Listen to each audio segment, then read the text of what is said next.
So now let's talk about how to prepare your score and parts. So you've selected your repertoire, you're ready to mark those parts and get them ready to hand out to students. So first we'll start with how to prepare your score. You've selected your music. The first thing to do is read up on that composer and the piece and any information that's available. Now obviously this is going to vary wildly based on how modern the piece is, if it's an educational piece versus a classical piece of music. What you can access is just going to vary. But then find out, are there any connections back to art, literature, history, all the things that can help maybe bring that piece to life for students.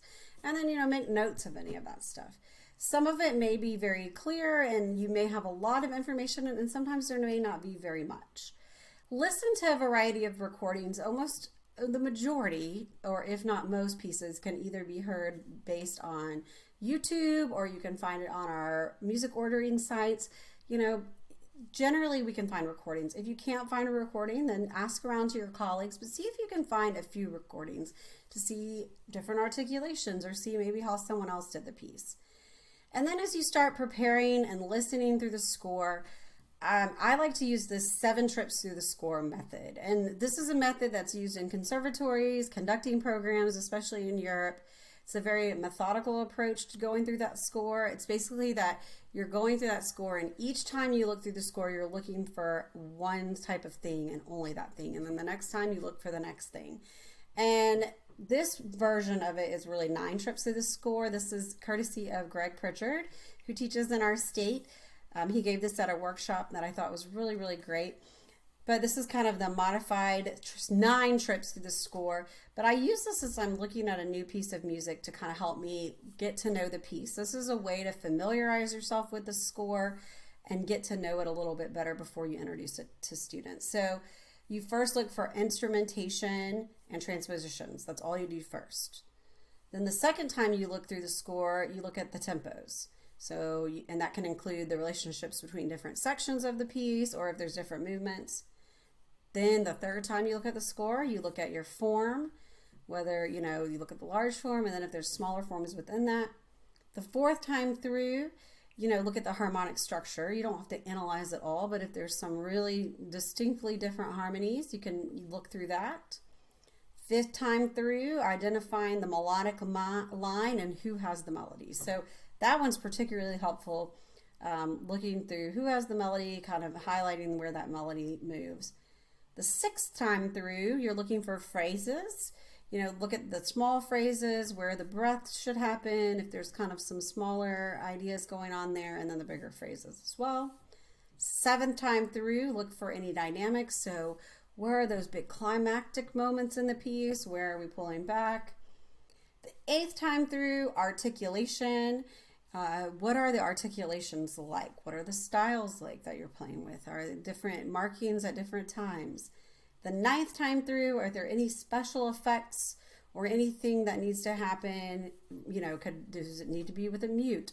Is something supposed to be done with a certain type of harmonics? All those good things. So I'm going to show you an example of one of these I did with a full orchestra piece I was working on last year. It was the Leidig arrangement of Jupiter. So the first time through, I did the instrumentation and just wrote out exactly what was the instrumentation the first time. Okay, I did, and then for me, I wrote the transpositions because I always get mixed up with some of these transpositions. So I wrote out what those were going to be. That helped me immensely. Okay, my second trip through the score, I did tempos. So I marked the tempos at the different points and any different transitions that needed to be done. So I knew what the tempos were going to be. So when I went into rehearsal, I had that handled. My third trip, I analyzed the form, the A section, B section, there's a little transition, C, B returns, and then there's a little coda. So I went through and marked all that in, what happened when, so that I knew when those different sections occurred. And that helped me know when I needed to, if there's a lot of, if you're, in a form where you have the A section returning a bunch of times, or B, then okay, if I teach it this one time, they've got the concepts there. Harmonic structure written out. So I went through and wrote out, it was Mixolydian and then the C Mixolydian, and I wrote out those scales to help me know what those were, so I wouldn't forget. Then the melodic mind, who has the melody when, all these are the melodic times. I wrote it all out all the way through. Then I did some phrase analysis. Where are the big, phrases? There's some 4-bar phrases within some of these larger. You can kind of see how it's laid out there. Then dynamics, kind of some important markings, and especially like when the winds are different from the strings, etc. But it kind of gave me some time to analyze all that. Articulations. This was really helpful too, especially as this involved a lot of wind articulation, making sure I understood all those, and then any special effects. So there was some octave markings and then some tremolo, but that was not a lot in this one. So I use that when I'm preparing a score and really going through. I use that 7 trips, also in this case 9 trips through the score. The 2 that are added in this case are the tempo, twice in parentheses, and the articulation. So thanks to Greg Pritchard for that.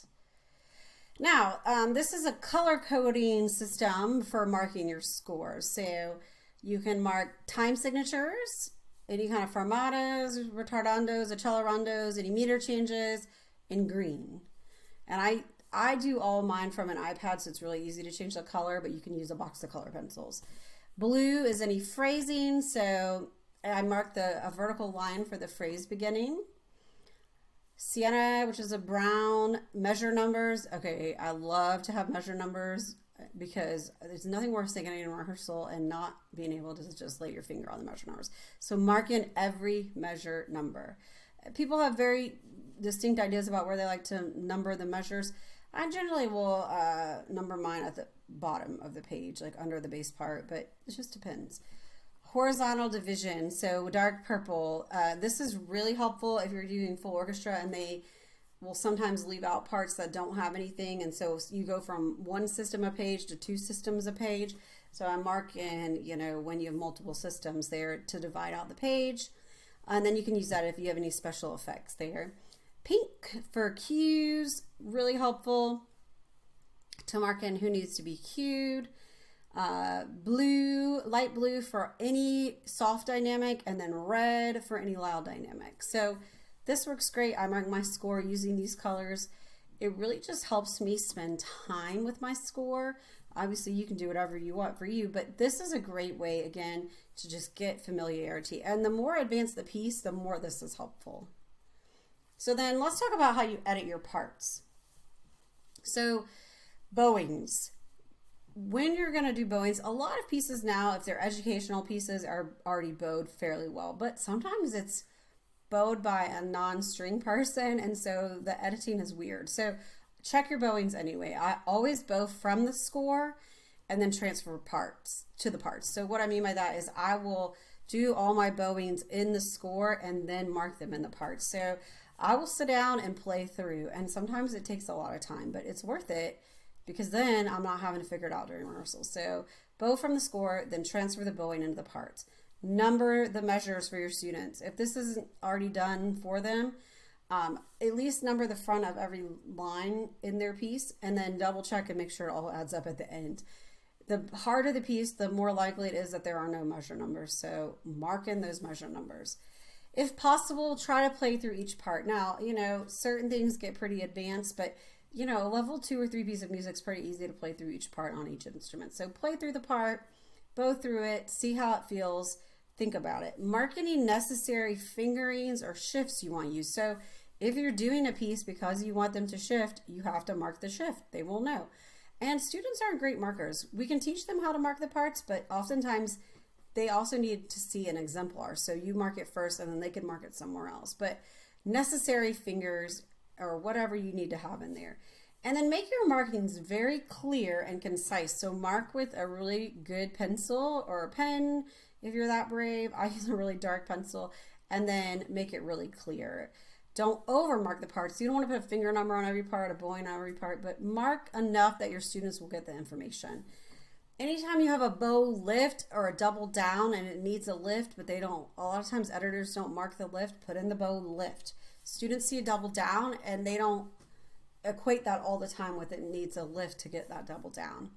Any kind of phrasing or anything you want marked, or any style markings, like if you want something tenuto, mark that in, or a détaché mark, whatever is going to be helpful. But edit the parts so that when you hand them to your students, they already have the information that you need them to have. Students are not great at marking music. They just are not. And it saves you so much time if that music is already marked. So I really recommend you editing their parts. So here are some great resources of people that you can look up and get information about. Michael Hopkins is a great source for repertoire selection. Charles Laux, also amazing. We're so lucky to have him in our state for selecting repertoire. He has got so much on his website. Go check it out. David Pope has great information about selecting repertoire for your ensemble. And then Greg Pritchard, who I really appreciate sharing his wealth of knowledge about methodical score study. So I would love to hear your ideas about how you select repertoire and how you edit parts, because we all know that can be very time consuming. So drop into our chat and share your thoughts on our discussion post, and I hope to hear from you.